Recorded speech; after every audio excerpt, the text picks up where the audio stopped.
見てろベガパンク、俺が世界を変えてやる。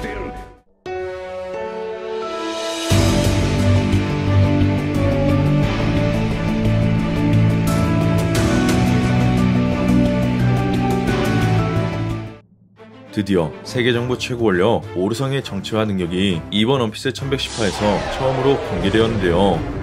그래서 이번 영상은 원피스 최신화에서 공개된 오르성의 전투 장면을 살펴보고 언젠가 여망조로가 최후의 결전을 펼칠 수 있는 나스주르의 강함과 드래곤의 등장을 예상해보겠습니다.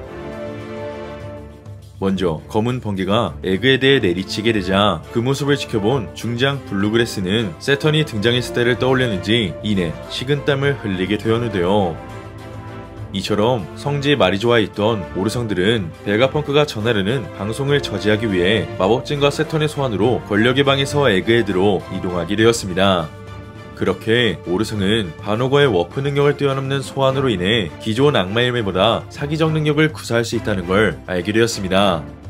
이처럼 원피스 연재 최초로 오르성 전원이 하계에 강림하게 되자 오르성들은 원피스 1085화에서 보여준 변신 형태로 등장했고, 이어 오르성의 진짜 모습이 공개되자 사보가 언급했던 지옥이 펼쳐지게 되었는데요. 그렇게 처음 세턴이 등장했을 때는 모티브가 하반신이 거미인 일본의 요괴 규키와 파괴의 군주 악마 바알일 거라 예측했었지만 결국 세턴은 사람의 그림자를 먹을 수 있고 소의 얼굴에 거미의 몸을 한 규키라는 것이 공식적으로 밝혀졌습니다. 나아가 또 다른 오르성 마커스는 거대한 조류 형상의 요괴 이츠마데였고, 이어 이츠마데는 귀신의 머리와 뱀의 몸을 가지고 있는 괴조로서 죽은 자들의 원령이 새로 변할 수 있게 만들었다는 설이 구전되었습니다.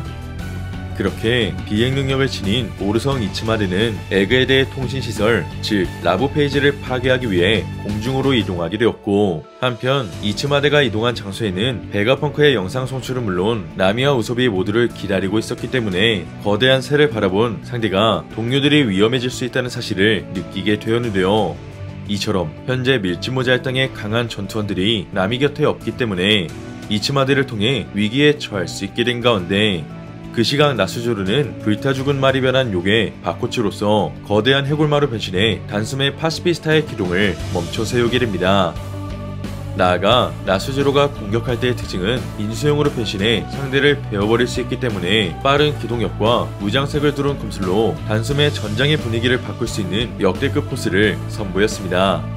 이처럼 나스조르가 들고 있는 검이 초대기철로 추측할 수 있게 된 가운데, 나스조르는 어떤 특수한 능력을 통해 무려 뇌로 가는 전달로를 동결시켜 파시피스타의 기능을 정지시키는 놀라운 모습을 보여주었습니다.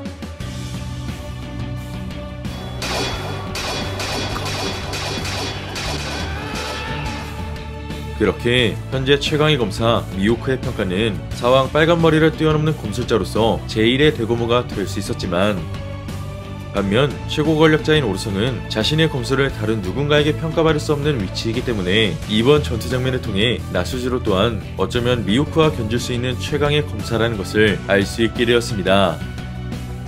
나아가 나스조르의 강함을 알기 위해선 현재 에그에 대해 해양 생리호를 사용할 수 있으며 카이도에게 상처를 남긴 검사 여망 조로가 있기 때문에 만약 조로가 나스조르와 잠시 격돌할 수 있게 된다면 그때 오르성이 사용한 검술의 경지를 알 수 있게 될 것 같은데요.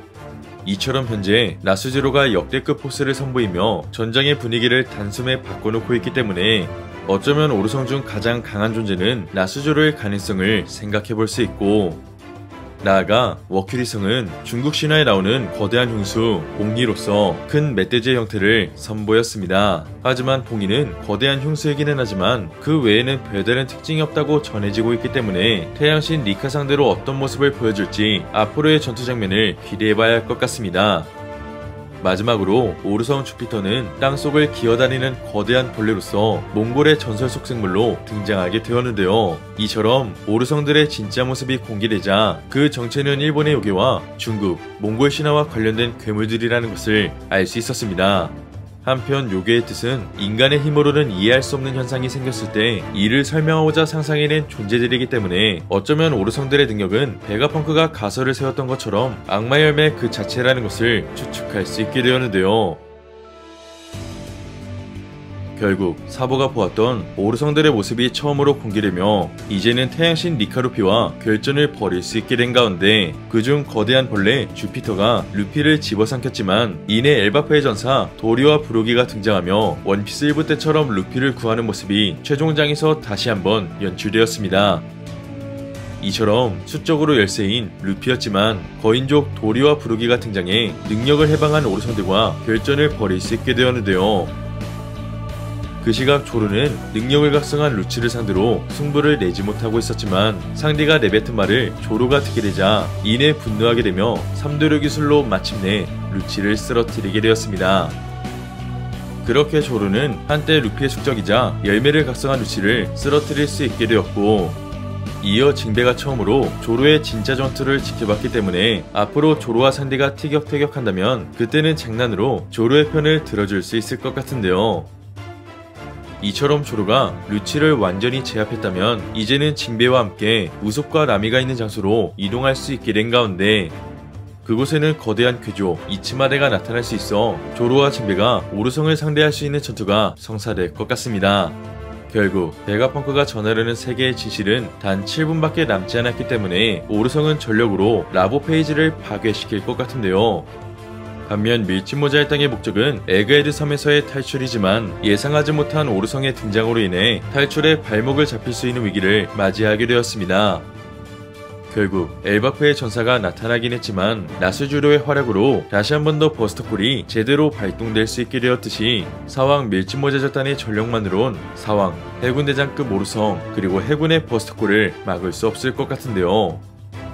때문에 밀짚모자의 땅이 안전하게 탈출하려면 철의 거인이나 새로운 전력이 등장해야 하는 가운데, 만약 혁명군 드래곤이 푸마와 베가펑크를 위해 에그헤드로 이동하려는 결심을 세우게 되었다면 이제는 베일에 쌓여있던 드래곤의 능력마저 밝혀질 것 같습니다. 이처럼 도리와 브로기 그리고 루피의 첫 만남이 동일하게 연출되었듯이 자신의 아들 루피를 위해 바람과 함께 나타난 로그타운 때처럼 어쩌면 드래곤이 루피의 위기 가운데 다시 한번 등장할 가능성도 예측할 수 있게 되었는데요. 결국 오르성 전원이 처음으로 하계에 강림했기 때문에 원피스가 최종장에 접어든 만큼 드래곤과 루피가 오르성의 진짜 정체를 파악해야 하는 가운데, 과연 밀짚모자의 땅의 탈출을 도와줄 세력은 엘바프와 철의 거인이 될지, 아니면 예상하지 못한 최강자가 등장해 오르성의 진격을 멈춰 세울지는 앞으로 전개될 원피스 최신화를 기대해보면 좋을 것 같습니다. 이번 영상은 여기까지입니다. 시청해주셔서 감사합니다.